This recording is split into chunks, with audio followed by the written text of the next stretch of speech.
indivisible, with liberty and justice for all.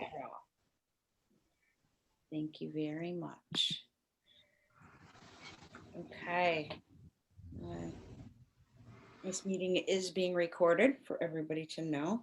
Are there any agenda changes to come before the board this evening? Hearing none, is there a motion to accept the agenda as proposed? So moved. Second. Motion second. Any discussion? Clerk, please call the roll. Trustee Farson, Aye. trustee Fisher, Aye. trustee McDowell, Aye. trustee Holmes, Jackie, we can't hear you now. Aye. There we go. Thank you. Chairman Neal. Aye. The next item on the agenda is the approval of the minutes of the regular meeting held on December 15th, 2020 at 6:00 p.m. Is there a motion? Move to approve the minutes. Is there a second? Second. Second by trustee Frierson. Any discussion? Clerk, please call the roll. Trustee Farson, Aye. trustee Fisher, Aye. trustee McDowell, Aye. trustee Holmes, Aye. Chairman Neal. Aye. Item 6 on the agenda is citizens' comments. We have no citizens attending the meeting this evening. It's just to hold the space if there's any. Going once, going twice. Then we'll move on to item 7, authorized bills for payment. Trustee Fisher.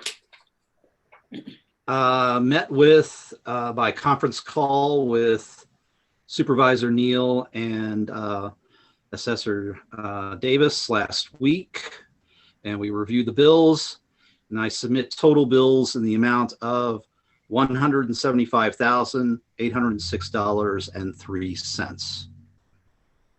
Thank you. Is there a second? Second. Motion is second. Any discussion? This is higher this month because we had a 3 paycheck month in December. And so have to do that. Okay. And just as an update, Assessor Davis and I will be keeping a close eye with the different items that had to be purchased, including the heating unit for the roof. And we had our business manager, Sandra Usher, pull up the appropriation to see where we're standing with that. And next month we'll give a report as to what we think we might need to do, if we need to make some adjustments to the budget, or if we're still in good shape. So we'll let you know next month. So if there's no other discussion, clerk, please call the roll. Trustee Farson, Aye. trustee Fisher, Aye. trustee McDowell, Aye. trustee Holmes, Aye. Chairman Neal. Aye. The next item on the agenda is the assessor's report.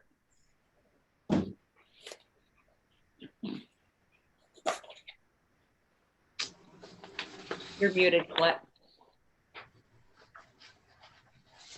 Sorry, start over. Good evening. Just a few items on the report for tonight. As previously stated, the senior exemptions will not roll over as they were done last year. So we have resumed our normal process. There are updated forms in the foyer area of City Hall for anyone who does need or does not have online access. Else we will make appointments to assist those that do not. We are still not open to the public, but we can make arrangements to assist them with filing their exemptions. We are on the downside of our IT challenges, finally, from the upgrades to our systems. So although it's been, a cost factor, we believe that it will allow for a smoother process going forward. And we thank you for your patience on that. We are moving forward with our project to update the photos of all the homes in Zion, as a lot of them have been, are very outdated. So we have received our transferable magnets for our vehicles so that when, the teams are going out, it will identify us in the neighborhoods. And we have our badges as well.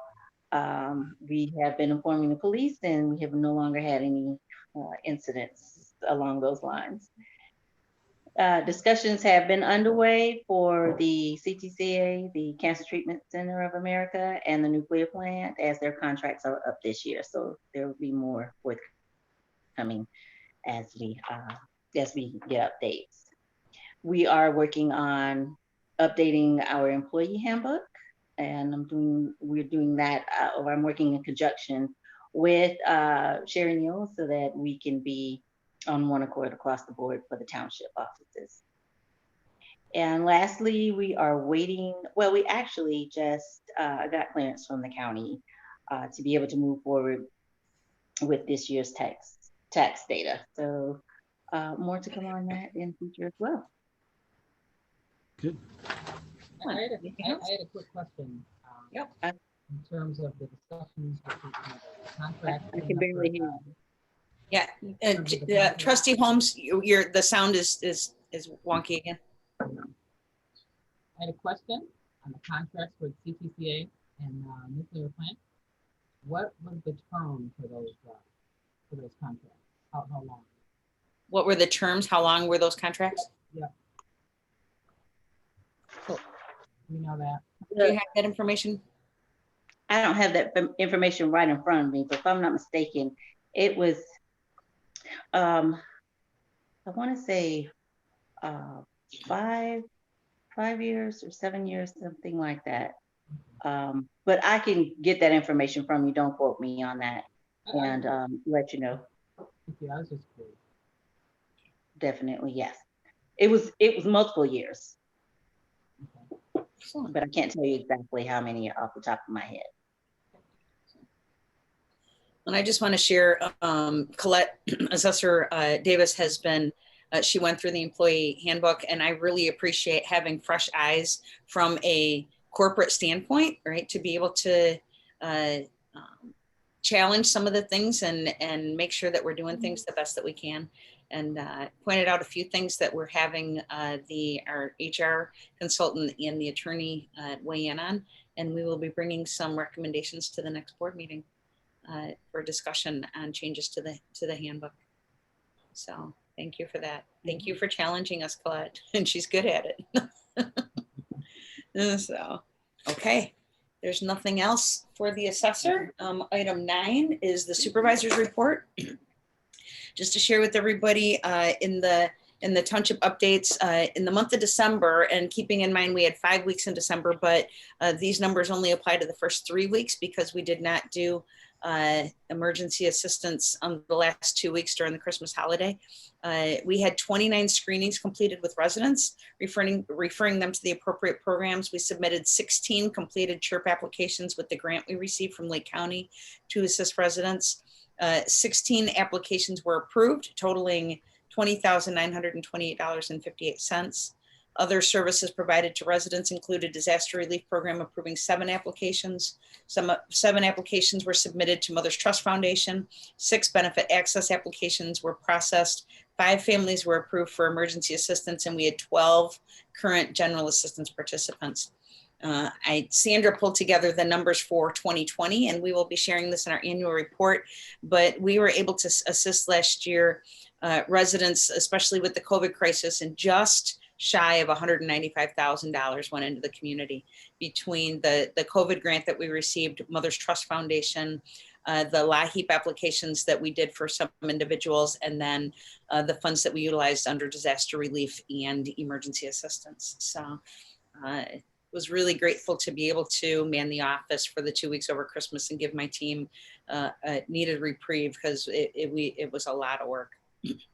To share, it's time to order flats of zinnias. So if anybody in the community would like to order flats of zinnias through Anton's, those order forms are now on the Zinnias for Zion website. If you go to zinniasforzion.com or ziontogether.com, you can get those.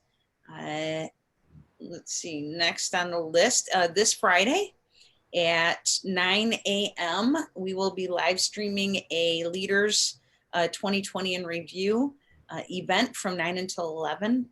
Those of you on the board are invited to a pre-breakfast at 8 a.m. at the high school. All conditions will be met with masks and spacing and everything in order to keep everybody safe.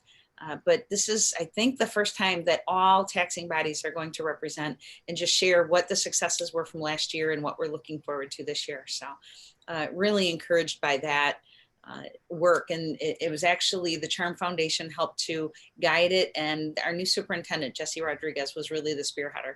And his administrative assistant, Rachel White, did an incredible job with that. So if you can make it, it's going to be live streamed. And we've got the Facebook invite is on, or the Facebook event is on the township website. If you get it, share it with anybody and everybody, because we'd really like to be able to just like share what everybody's doing well. Everybody's really good at pointing out what people do wrong, but we really want to celebrate what's going well. Last month, the ELF Network was able to serve 80 families, totaling 330 individuals. Thanks to Santa's Helpers and Rick DeLille, Zion Benton Kiwanis Club, and especially Christ Community Church, Pastor Mike McDowell, Kathy Richards, and all of their volunteers. So we bumped it up from 50 to 80, and he was like, yeah, not a problem.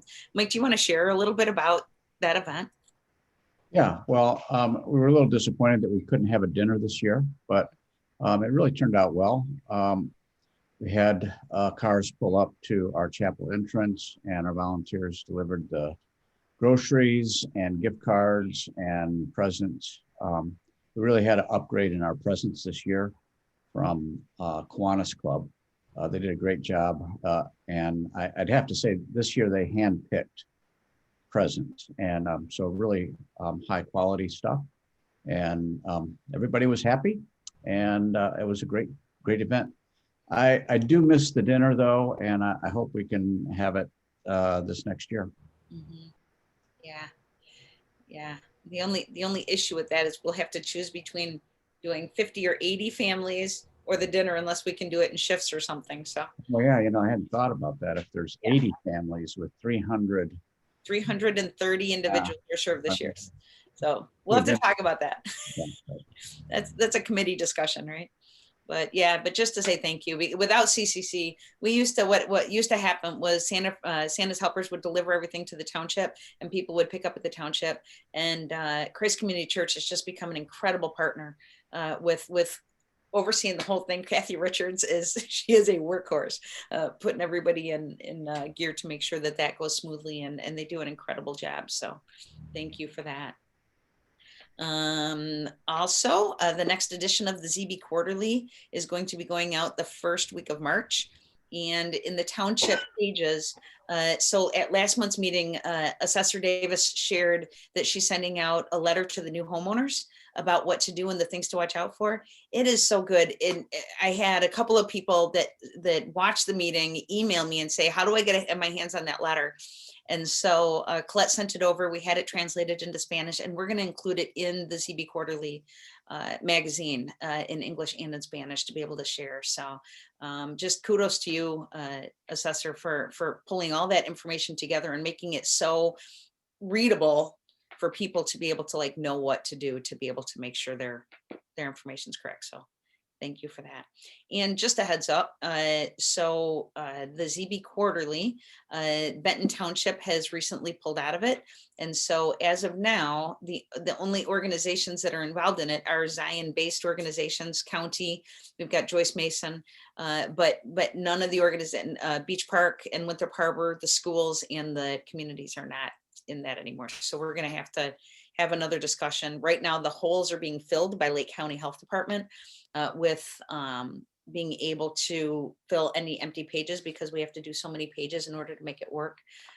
But so it's the Lake County Health Department is the only one filling that. The Sheriff's Office also pulled out of that. So we're going to have to, when the Lake County Health Department doesn't have funds to be able to educate, it's going to be another conversation to decide what to do with that.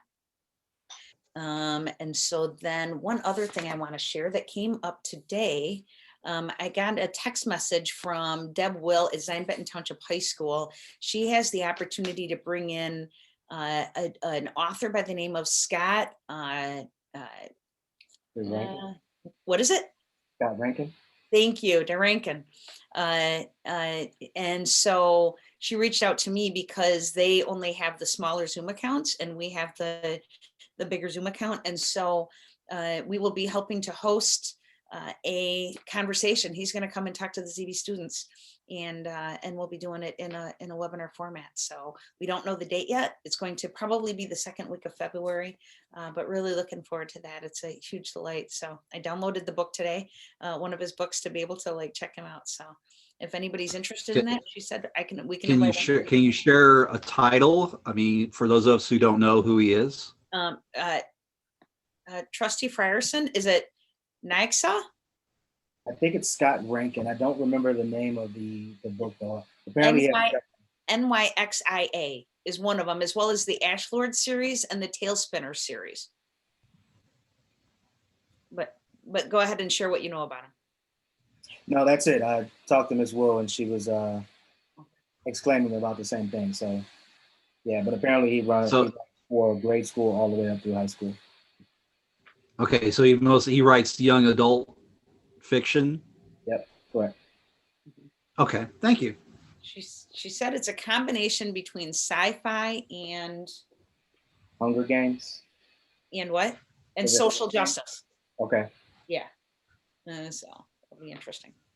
So yeah, so I'll let you guys know when that is. And she said that that we can invite anybody we want. So we've got the licenses up to 500 people.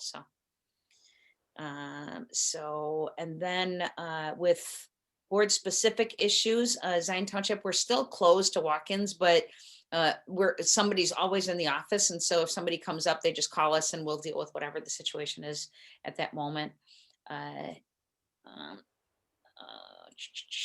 So we were reimbursed for COVID upgrades to the building to the tune of $17,755. So that was really nice. And then I want to share, so two things.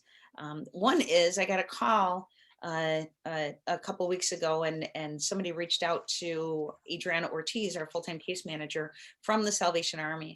And First Baptist Church in Winthrop Harbor used to be the Salvation Army post. When somebody needed help, they would go there and they would fill out the application, and Salvation Army would help. And they reached out to us to see if we would be willing to be that post now.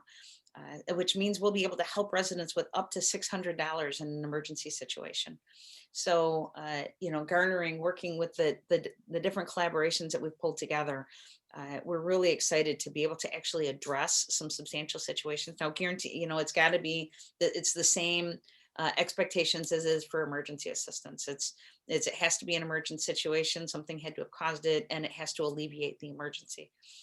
But with this work, hopefully we'll do better to be able to alleviate that. So we're expecting to be up and running within a couple of weeks to be able to provide those services. The one thing is that we have to, I was sharing with Trustee Holmes today, we'll have to also serve Winthrop Harbor residents. So we'll be working with the Benton Township supervisor to let him know. She said rarely did they get any. Most of them came from Zion, but that was part of the agreement. So we decided that it was way better to help a couple more people than to not be able to help all of our residents. So we'll be doing that. And then last but not least, so we have had a couple of things, and I wrote this letter, and I just want to make a public statement and to Mayor Billy McKinney, Administrator Nabel, and the City Council. They said this letter is in regards to the fire that took place in the early hours of Monday, December 21st, 2020 at Carmel House in Zion. I wanted to share with you how exemplary your team was in addressing this critical situation. The fire department team was amazing as always. I especially appreciated the mutual aid of other departments and Newport Chief Mark Kirchhoffer's communication between the department and us in City Hall so that we could know how to proceed. It is always reassuring to see Rich Ianson and Bob Serrano in these situations. ESDA worked tirelessly locating masks and blankets for the residents, as well as keeping the master list of which residents were where. I'm glad the firemen were able to utilize our bus for their transportation and warming. Pastor Doug Carlson of Grace Missionary Church went to McDonald's and 7-Eleven and got coffee for firefighters, 40 cups. I don't know how he did it. He tried to explain, but I could not, my brain couldn't wrap around how you bring 40 cups of coffee back to the firefighters. So in the end, only one resident needed assistance from Red Cross and was placed at Zion's Market Square Hotel. in a time when everyone is quick to point out what's wrong, Zion has so much right in it. And I just want to thank your team's dedication to our residents. All the best, Sherry, Township Supervisor. So I'll be sending that to them, but I just wanted to share it with you. It was really powerful. And we had another fire on New Year's Eve with 11 individuals that were put out, and the fire department reached out to us again because they needed to use the bus for a warming center. And it was, I think it's the first time that we really understood the difference in our organizations and how we can work together, because we ended up taking over and helping with the Red Cross piece to make sure that got done, because they had to go on to different things and dealing with the hotels. And out of it, it was interesting. So the individuals stayed at Market Square Hotel for the first during Red Cross, because Red Cross pays for the emergent, but when we knew it was going to be a much longer stay, and that's not really what Market Square is for. I reached out to Catholic Charities, and they had funding to be able to pay for a week for individuals to be at, but Market Square wasn't one of their hotels. And so they shared with us the different motels that they could go to. And the one that had rooms was the Motel 6 on Green Bay Road in Waukegan. And so I went over there, and as it turns out, I walked in and I'm wearing my Zion Township shirt, and the girl behind the window, she's like, "You really work for Zion Township?" I was like, "Yeah." She was like, "Grace and Adriana saved my life." I was like, "What?" She was like, "I'm here because of them." She was like, "I was struggling with everything. I called for one thing for help. I ended up getting on your general assistance program, and now they're helping me find an apartment," because she was living in a motel and she's got a full-time job. And it was just really warm. So then the owner came and he saw the name too. He was like, "Zion Township, I'm one of your residents." And so it was really a positive thing. And we checked the rooms, and the rooms were really, they were clean. They had a refrigerator and a microwave and a TV and internet. And so we talked to him about having a contract for these emergent long-term situations, because in a lot of these situations, Market Square Hotel, it's a cancer hotel and people are there with cancer. And so to have a long-term place that we can go that I would stay at, that matters the most to me. And so it's $50 a night, the contract is, and it was really a real win-win for all of us. And so that said, there were 11 units. And the one we thought there would be 4 that would be able to move back in. And then in the 11th hour, it turned out they weren't. So most of them are still homeless, trying to find something. And so still working with them to connect them to resources and do what we can. Just a shout out to Dennis LaBelle and Youth for Christ. Their group went over to the apartments and helped one gal move on Thursday. They were incredible. They were so compassionate and kind. And the gal actually knew Dennis and Leah from Abiding Love Food Pantry. So it was a really warm experience to be able to do that. So that was really good. And then we have a new partnership actually that just came up in the last 3 days. We had a senior whose wife is on dialysis, and they live on a split level house that they own, and she lost mobility. And so he was trying to like get her down the stairs at 4:30 in the morning to get her to dialysis, and trying to get her back up the stairs, you know, after they were done. And regularly he was having to call the fire department to help him. And so he finally called me. And then one of Eric Pushy from the fire department reached out the same day. And I got in contact with a mobility specialist through Steel Surgical.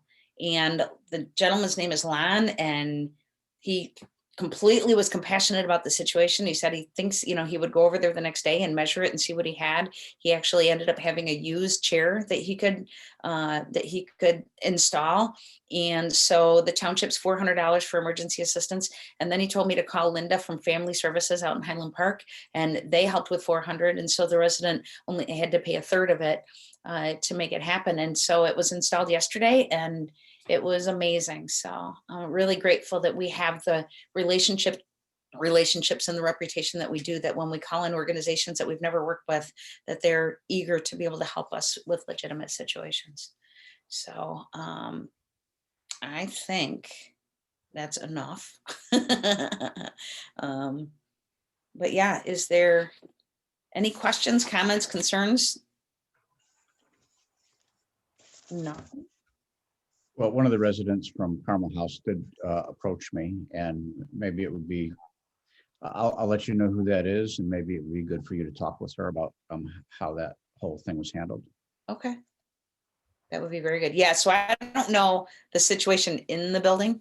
I just know once they got them over to City Hall, there were a couple of concerned situations with people's health that they probably should have been in a hospital or someplace where they could have been being taken care of, because it wasn't, that part wasn't good, but yeah, I would like that. That would be great.